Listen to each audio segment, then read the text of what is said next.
No dia 6 de abril de 2025, no período de 9 às 13 horas, ocorrerá a prova do processo seletivo de residência jurídica do Tribunal de Justiça do Estado de Goiás. E nesse vídeo eu irei analisar juntamente com você tudo sobre esse edital e te passarei algumas dicas como se preparar para essa prova. Fala pessoal, tudo bem com vocês? John, concurseiro na área. Já quero começar esse vídeo esclarecendo algumas dúvidas que chegaram nos comentários do nosso vídeo anterior em relação a esse novo edital da residência jurídica. Quero ler para vocês. Um colega perguntou sobre a possibilidade do home office, porque nesse edital vem falando que não há possibilidade do home office. Na verdade, ele vem falando que as vagas são para o presencial. Minha visão e o que eu acredito que será. Nem sempre os editais, nem sempre as bancas colocam no edital formas do regulamento interno dos tribunais. Inclusive, se você pegar, por exemplo, o concurso que teve agora de oficial de justiça, que nós tivemos no ano de 2024, lá vai falar que o salário inicial do oficial de justiça é de 5.200. Só que lá ele não menciona, por exemplo, a gratificação judiciária, que é paga pelo tribunal. Então o salário não é só 5.200. Fora outros benefícios que o servidor vai ter quando ele assumir o cargo. Então eu acredito sim que existirá essa possibilidade do home office. Se você tem a oportunidade de fazer a prova, faça, que eu acredito sim que terá sim essa possibilidade do home office, até porque a gente vê aí várias vezes o pessoal saindo da residência, se desligando, e alguns colegas mandam, tô no home office em determinada vara. Então eu acredito sim que existe essa possibilidade do home office. Então, outra dúvida também que a colega mandou aqui, é em relação ao tamanho do edital, Esse edital ele veio bem grande, veio bem diferente em relação aos demais editais, mas no vídeo a seguir eu quero mostrar para vocês algumas dicas, como que eu faria para me preparar mesmo com esse edital gigante aí que a gente tem, Então peço você que já fique até o final do vídeo, porque eu vou trazer para vocês ao final toda uma estratégia, para vocês ser aprovado nesse processo seletivo, e entender ali como que a FGV cobra as questões, de uma forma geral. Já peço a você que se inscreva no canal, deixe seu like, continue comentando, continue compartilhando, muitas pessoas têm mandado dúvidas, continue interagindo com o nosso canal para que mais pessoas possam ser alcançadas através desse conteúdo.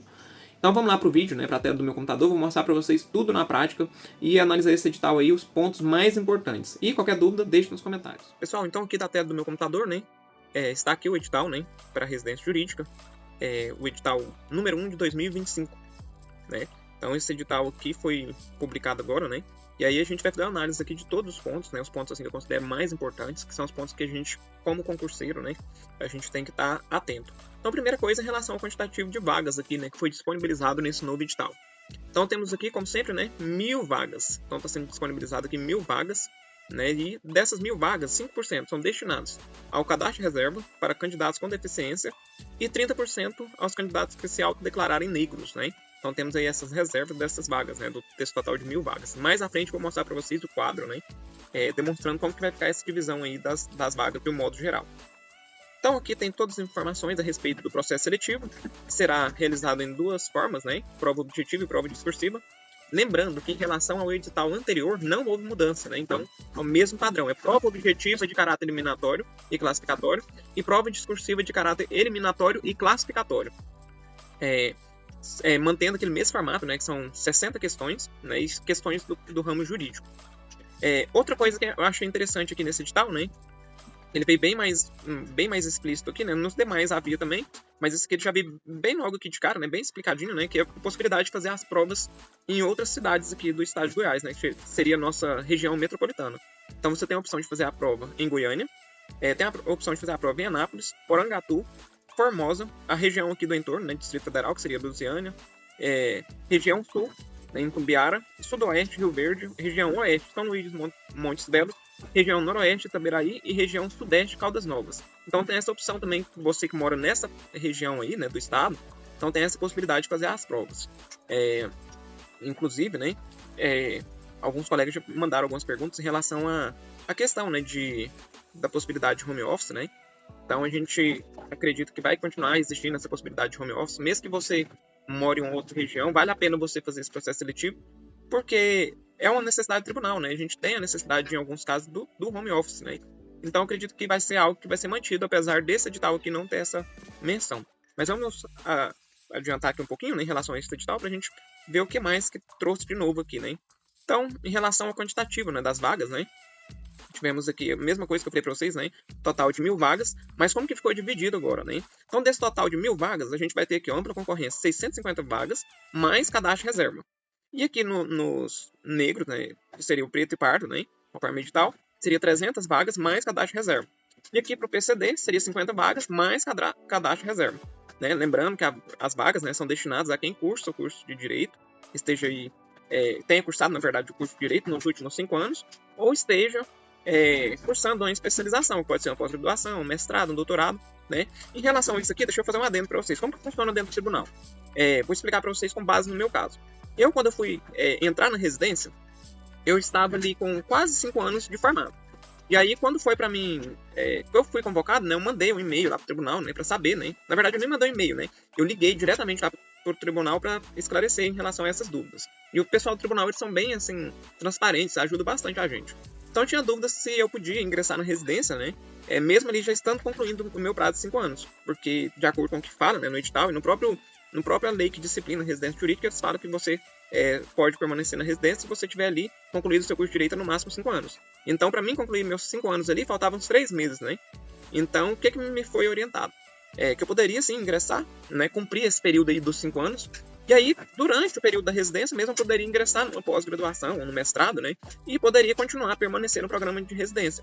Então, se você tem essa dúvida, né? Às vezes você concluiu o seu curso de Direito, já tem 5 anos, passou 5 anos. O que eu sugiro? Ingresse numa pós-graduação. Uma dica que eu dou para vocês é só ingresse numa pós-graduação ou no mestrado. Primeiro, se você tiver sido aprovado, tiver dentro da lista lá para ser convocado. Porque às vezes você vai fazer um gasto, vai assumir uma responsabilidade, um gasto, e aí você não é aprovado e aí fica por isso, né? Então é complicado. Então, se você nesse momento não pode fazer uma pós-graduação sem ser com essa finalidade, né, da residência, só faça nesses termos, né? Se você foi aprovado, está dentro da lista de aprovados, né? Aí você ingressa numa pós-graduação. Do contrário, eu acho que assim não vale muito a pena, porque a pós-graduação é um gasto, né? Outra dúvida, já respondendo também, né? Vale pós-graduação feita online? Vale pós-graduação feita online, desde que ela seja reconhecida pelo MEC, vale sim. O tribunal aceita. Então, se você está fazendo alguma pós-graduação que ela seja EAD, então ela conta também como essa especialização aqui, ela tem validade. Você pode ingressar fazendo essa pós-graduação, não tem nenhuma obstrução em relação a isso.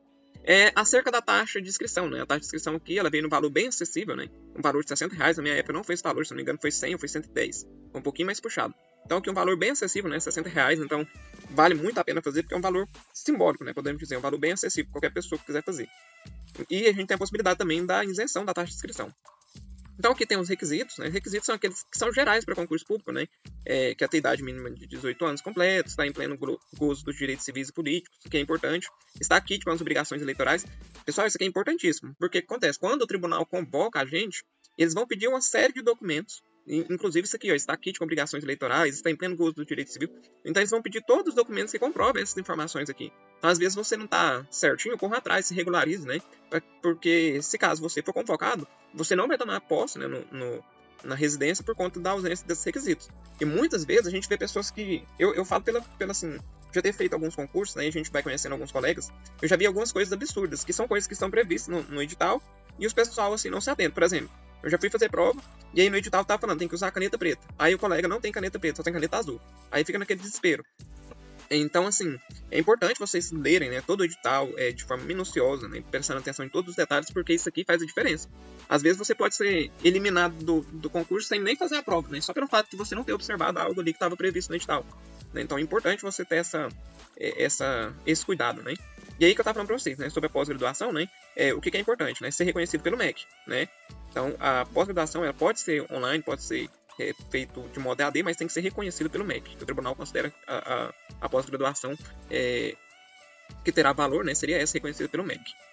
Vamos adiantar aqui mais alguns pontos, que são pontos importantes, né? Pois vocês podem fazer toda a análise, né, mais aprofundada do processo, né, do edital aqui, mas eu quero mostrar para vocês os pontos que são mais importantes. Outro ponto que é muito importante aqui é a respeito da Bolsa Auxílio, né? Então aqui está o mesmo valor, né? Está mantendo o mesmo valor da Bolsa Auxílio anterior, que é 3.985, né? E aí, vocês vão ganhar aqui de ajuda, né, de vale transporte, o valor relacionado ao que é o pago, né, pelo vale transporte, que seria na verdade 8,60, né, que é 4,30 por dia. Então a gente tem esse total aqui no mês, né, que é R$ 189,20. Lembrando que se você ficar de home office ou numa modalidade híbrida, você não recebe esse valor. Então você vai apenas receber essa bolsa aqui, ó, que é o 3.985. E aqui adiante, o que nós vamos ter mais aqui a respeito da carga horária, né? Carga horária 30 horas semanais, né? Então seria 30 horas semanais. A gente cumpre uma jornada de trabalho, seria uma jornada de trabalho de 6 horas, né? Então durante a semana você vai cumprir 6 horas de trabalho. Então essa carga horária aqui de 30 horas semanais, que corresponde a 6 horas de trabalho por dia, certo? Eu tô lendo aqui o edital junto com vocês, né? Tô vendo algumas informações aqui junto com vocês e já pontuei alguns pontos. Já coloquei aqui alguns pontos, né, que eu considero mais importantes, né? Outra coisa que é importante também, que você já pode anotar aí no seu calendário, né, a respeito da inscrição. Não perca o prazo da inscrição, né? As inscrições aqui vão começar no dia 20 de janeiro de 2025 até as 16 horas do dia 18 de fevereiro de 2025. Não perca esse prazo, né? Perdeu esse prazo aqui, já era. Então já anota no seu calendário para você já fazer a sua inscrição dentro de 4 dias, né? Hoje é dia 16. Então, já fazer a sua inscrição para você não perder esse processo seletivo, certinho? Então, você vai fazer diretamente pelo site da FGV, né? A sua inscrição. Outro ponto importante também que eu quero mostrar aqui para vocês é a respeito da isenção, né? Nesse edital aqui, a gente tem algumas possibilidades de isenção da taxa de inscrição. Então, alguns pontos aqui importantes, né?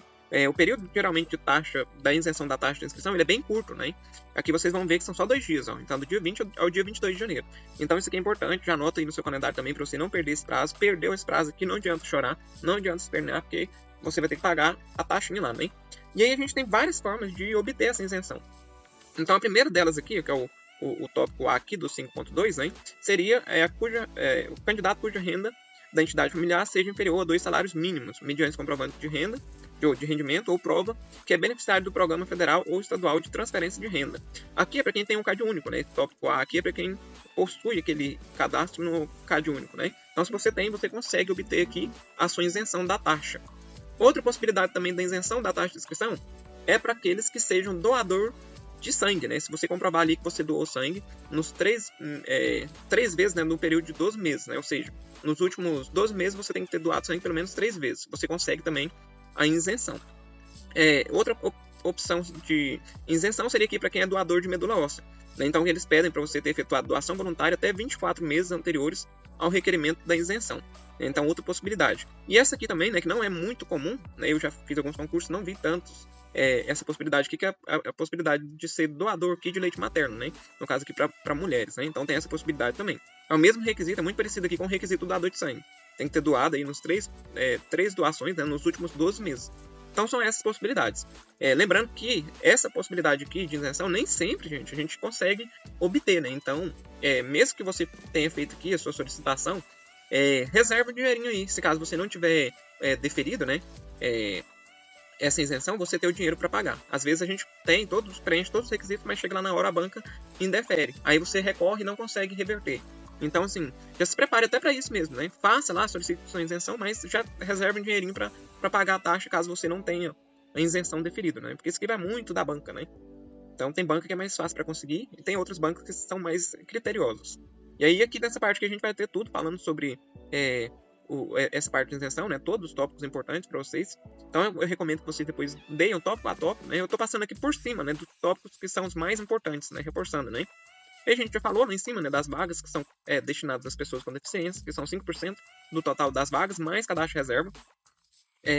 Aqui adiante, próximo tópico, a gente vai ter também das vagas que são destinadas ao cadastro reserva para os candidatos que se autodeclarem negros, né, que seria 30%.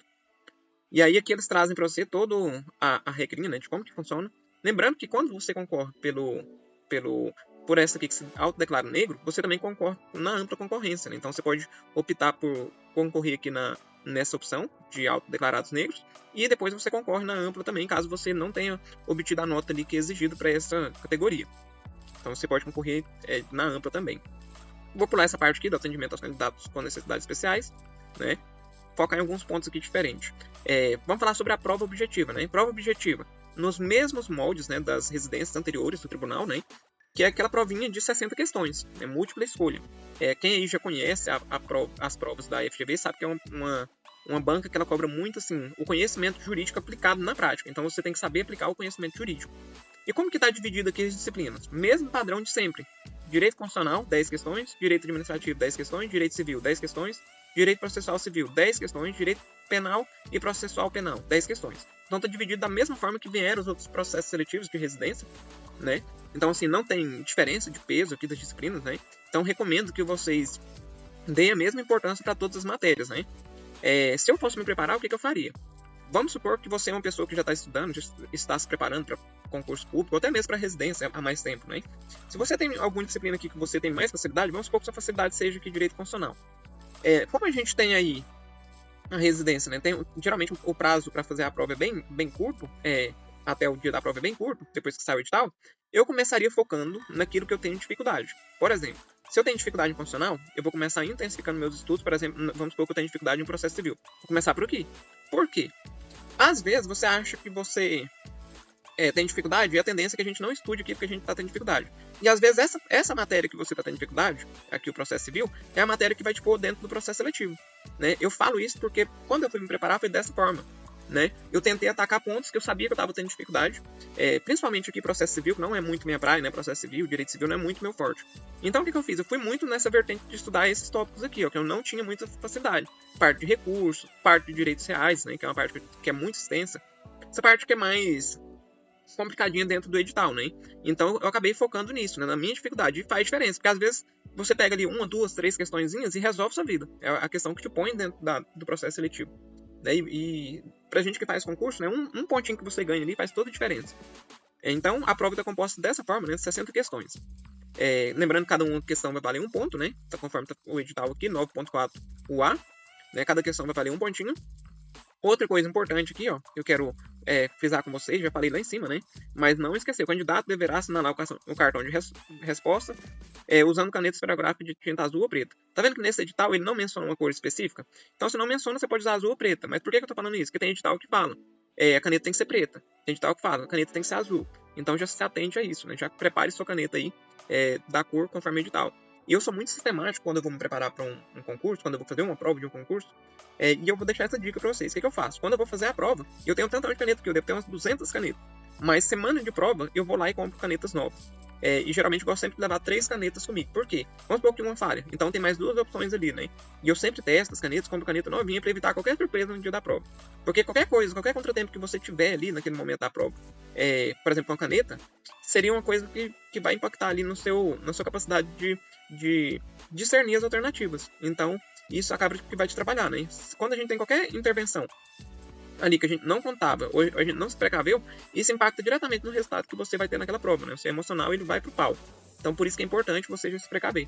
Já se prepare dessa forma, né? É uma dica que eu tô deixando com vocês, como que eu faço, né? Quando eu vou me preparar. Outra coisa também, né? Que eu observei aqui dentro do edital, né? Em relação ao pessoal que vai fazer a prova aqui, né? Do processo seletivo. Pessoal que se declara negros e, no caso aqui, as pessoas que são PCDs, né? Quantidade de nota que você precisa obter para ficar ali dentro dos aprovados, né? No caso, para quem está dentro desse requisito, coloquei aqui em verde. Precisa de obter 24 pontos. Ou seja, das 60 questões ali, você precisa de obter 24 pontos. E para quem concorre na ampla concorrência, seria 30 pontos, né? Ou seja, metade da prova, 50%. Pessoal, FGV é uma banca puxadinha, viu? Não vou iludir vocês aqui. Às vezes parece que 30 pontos aqui é puxado, né? Então é uma prova que acaba sendo bem pesada, né? Então, assim, tem que se esforçar porque não é fácil atingir esse 30% aqui ou esse 50% na FGV. Então precisa estudar, se dedicar bastante para você obter essa pontuação aqui. E lembrando que, tipo assim, aqui tá falando que é o mínimo, né? Que tem que alcançar no mínimo 30 pontos. Mas só que você tem que pensar sempre em ficar o mais bem colocado possível. Porque, assim, a lista ela vai esgotar. Então chega no momento que ela esgota.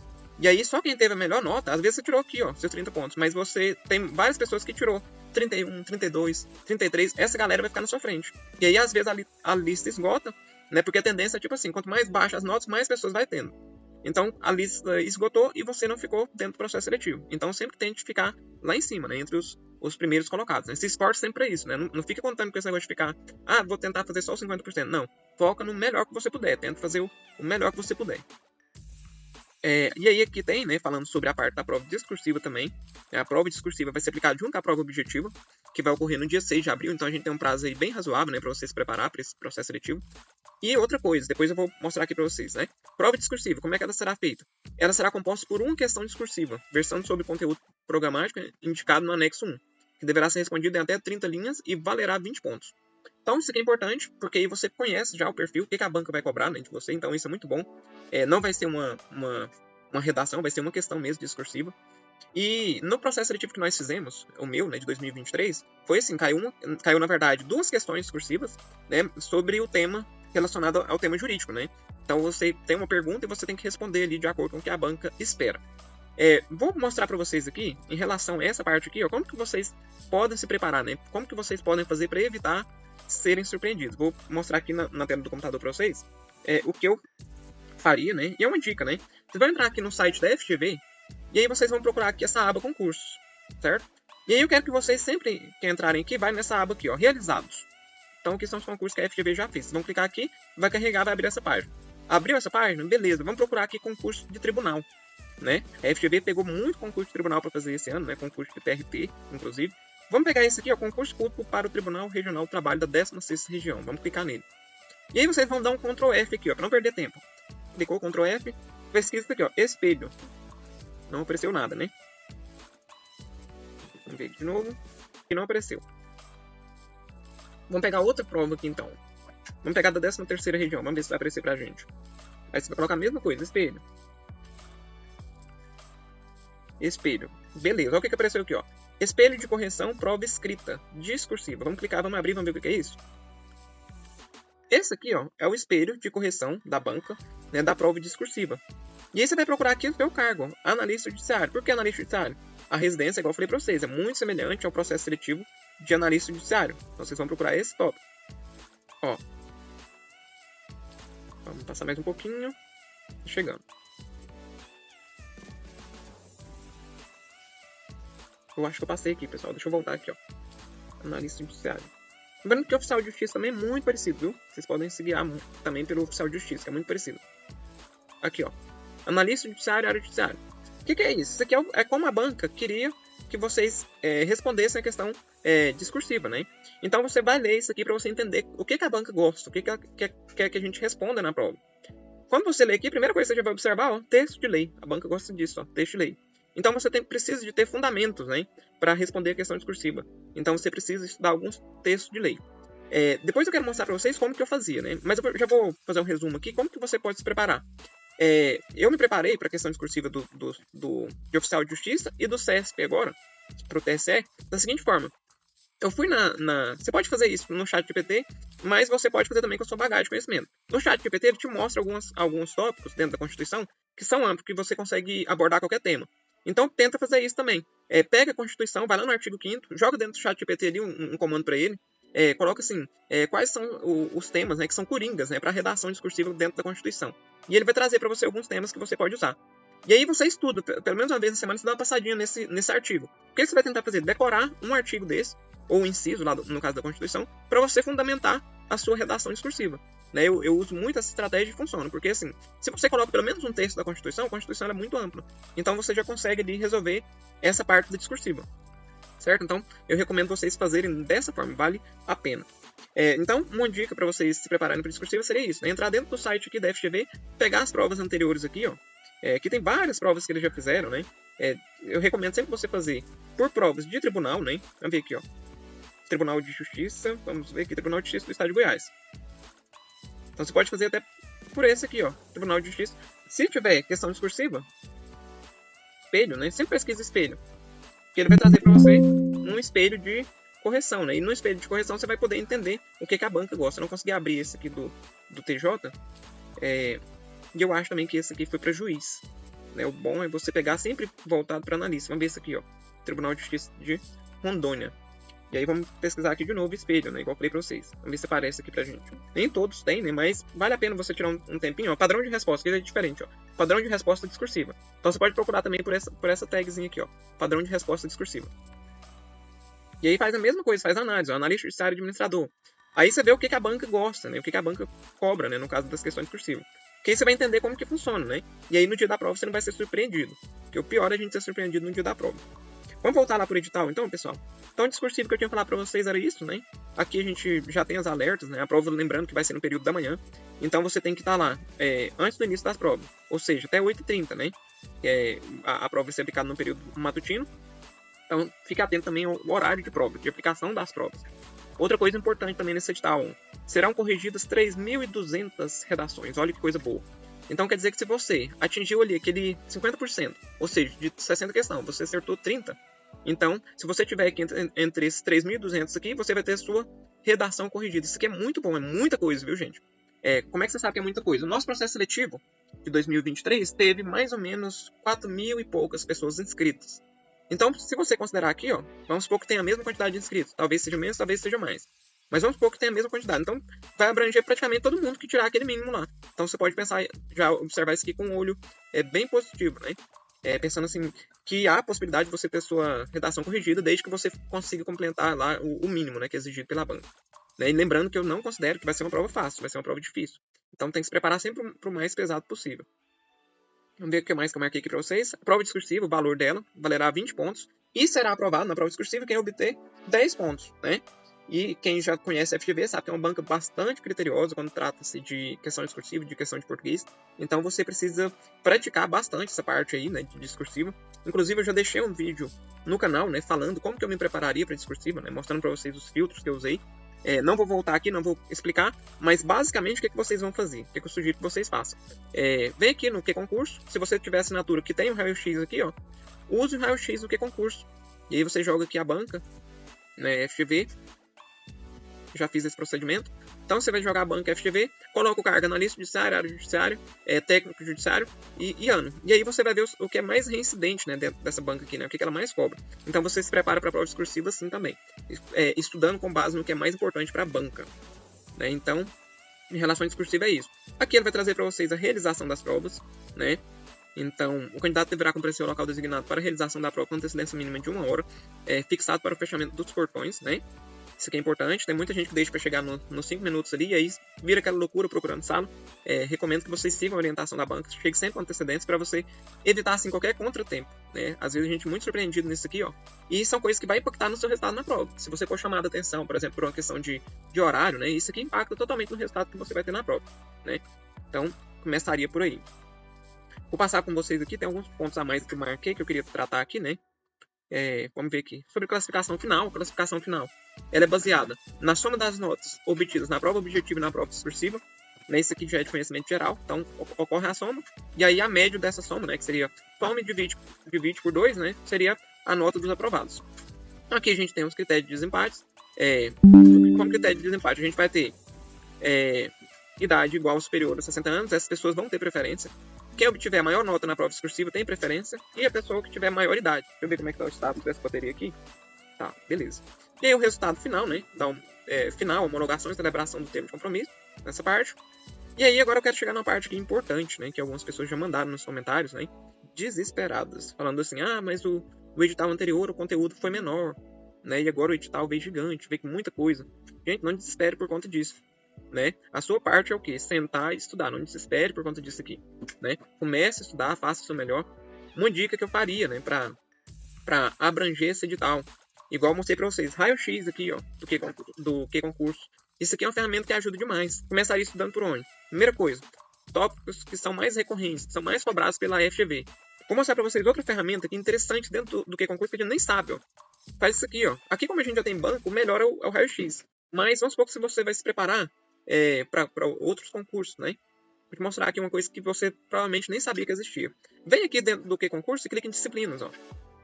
Clica em disciplinas. Vamos ver o que vai abrir. Beleza. Abriu.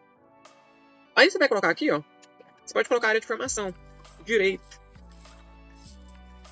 Vai colocar área de formação direito. Coloca filtrar aqui, ó. Vamos ver o que vai aparecer pra gente. Olha só que legal isso aqui, ó. Isso aqui, ele traz pra você um apanhado de questões de tudo que já foi cobrado, de todas as bancas, de todos os concursos que sejam para quem é formado em Direito. Isso aqui vai te dar uma base pelo seguinte. Vamos abrir aqui Direito Administrativo. Vamos clicar aqui em Direito Administrativo. Quando você abrir o Direito Administrativo, olha só que legal. Ele vai trazer para vocês todos os tópicos que já foram cobrados e os que mais têm questões. Por exemplo, aqui, ó, Regime Jurídico Administrativo. O que tem dentro desse negócio? Vamos abrir aqui para ver? Ó, então, Regime Jurídico Administrativo aqui, ó. Olha o que tem aqui. A gente vai ter conceito de administração pública. A gente vai ter princípio da administração pública. E aí você tem 5.272 questões. Mas o que é importante? O que tiver maior quantidade de questões. Olha só para você ver, ó, princípios, 3.025. Outro tópico que é muito forte também, organização da administração pública, tem 7.000 questões. Então isso aqui também te dá uma base para você se preparar para as questões objetivas. Isso aqui, para quem não tem o acesso do raio-x, funciona também. Então você pode vir aqui para você ter um norte, para você começar a estudar para a prova objetiva, né? Então você vem, dá uma olhada no edital aqui, né, de um modo geral. Então, com base no edital, você vai fazendo essa análise, né? Aqui eu estava falando sobre direito administrativo, né? Então, você vai observar, por exemplo, aqui, o direito administrativo. Então, o que é importante aqui para o edital? É conceito, fontes e princípios. Então, você vai observar que vai ter essas partes aqui, ó, que é na parte do regime jurídico administrativo, né? Vou achar aqui, ó, que é a parte de princípios, né? Da administração pública. Essa parte introdutória aqui, de princípios, e a parte de conceitos iniciais aqui, ó. Então aqui você vai ter 700 questões tratando daqueles conceitos iniciais. Só que se você colocar na balança, não faz sentido você estudar tanto essa parte. Olha aqui, então só tem 700 questões. Talvez lá no raio-x você vai ter uma análise mais aprofundada, né? Então, às vezes faz mais sentido você olhar pelo raio-x para saber se para a banca é realmente importante essa parte de conceitos e fontes, né? Mas o ideal é que a gente sempre tente estudar todo o edital, né? Principalmente essas leis aqui, ó, que são leis especiais, né? Por exemplo, aqui, ó, a lei de introdução às normas do direito brasileiro. Essas partes de lei específica vale muito a pena. Lei 8.429, que é a lei que trata da improbidade administrativa, que sempre cai, né, nos concursos. Então, não se desespere com o edital, tem estratégias, né? O mais importante é você ter uma estratégia. Então, comece estudando pelo aquilo que é mais importante, por aquilo que mais cai na prova, né? E aí, depois você começa a bater nas suas dificuldades, né? Eu já falei para vocês sobre o Anki também. Cria o Anki, um cartão no Anki. Deixa eu mostrar para vocês aqui o meu. Eu tenho feito assim, tem me ajudado bastante. E isso otimiza o nosso tempo, né? No próprio Anki de vocês, o que vocês podem fazer? Cria uma aba chamada Caderno de Erros. O que é o Caderno de Erros? Somente aqueles tópicos que você tem errado aqui, ó.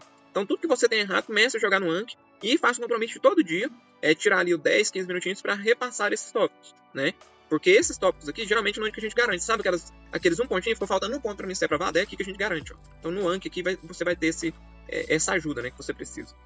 Então, pessoal, eram essas dicas que eu queria passar para vocês, né, em relação a esse edital, né, que veio bem diferente, veio bem grande mesmo, né, focar primeiro no que é mais importante e depois bater nas suas dificuldades, né, e você precisa se conhecer. Como que você vai se conhecer? Resolvendo muitas questões. Não tem outra forma de você se conhecer se você não resolver muitas questões. Então, faça muitas questões, né, relacionadas ao edital, muitas questões da banca FGV. É uma banca que eu gosto bastante, né, da forma como ela cobra as questões, porque assim, ela cobra o que é justo, porque assim, não faz sentido você passar 5 anos na faculdade de Direito, aí você aprende um tantão de lei, e aí aquela lei fica sem aplicação na prática. O que a FGV faz? Ela te dá um caso concreto e fala, candidato, resolva esse caso aqui de acordo com o que a lei determina. Então você tem que saber fazer isso. Pensa se você é um advogado. O seu cliente chega lá e conta um caso para você. Por que o pessoal reprova muito na OAB? Porque eles não têm essa visão, né, essa percepção da FGV. O cliente chega para você, te conta a situação, e aí, assim, você tem que saber resolver aquela situação do seu cliente com base na lei. Então, o que a FGV faz é exatamente isso. É cobrar de você o conhecimento teórico, mas aplicando aquele conhecimento teórico na prática. E muitas pessoas têm dificuldade. E como que a gente melhora muito em relação a essa parte, né? Em relação à FGV? Você precisa melhorar a sua parte de interpretação, né? Como que melhora a parte de interpretação? Eu, assim, estava me preparando para o concurso oficial e para o concurso de analista do TSE. Então, como que eu melhorei essa parte de interpretação? Resolvendo muitas questões ligadas à interpretação. Você vai perceber que quanto mais questões você resolve, mais safo você vai se tornando. Você vai começando a entender o negócio, né? E as coisas começam a fluir. Então treine bastante questões sobre interpretação, leia livros, leia muito, né? Porque aí você vai desenvolver. E se você tem uma boa interpretação, a FGV você vai pôr no bolso, né? É uma banca que ela cobra questões difíceis, né? Mas é por conta exatamente disso, porque ela cobra muito sua interpretação. Ou seja, você saber a lei e saber aplicar aquela lei naquele caso concreto, né? Mas não tenha medo, né? Não deixe de fazer a prova por conta de ser FGV ou não. Né? Eu acredito que assim, é um concurso que um processo seletivo que está trazendo muita oportunidade, porque são 3.200 questões, 3.200 provas, né, que serão corrigidas de um modo geral. Então é muita prova, né? Então você tem muita possibilidade de ser aprovado e ficar aí dentro da lista, né, de convocação do tribunal, né? Então vale muito a pena você fazer. Então, pessoal, o que eu queria tratar com vocês era isso, né? Qualquer dúvida que vocês tiverem, né? Mandem aí, né, nos comentários, né, que a gente vai esclarecendo, beleza? E agradeço vocês que têm apoiado, né, esse projeto desse canal, né, tem chegado aí bastante seguidores, vocês têm mandado perguntas, têm interagido, então isso tem ajudado muito. Eu agradeço a todos vocês aí que têm contribuído, beleza? Qualquer dúvida sobre residência, pode me mandar, se quiserem me chamar também no Instagram, igual alguns colegas já fizeram, pode chamar lá também, que a gente grava o vídeo, a gente vai trabalhando aqui em cima dessa residência, beleza, pessoal? Até mais. Desejo sucesso aí para vocês, uma boa preparação. Até mais.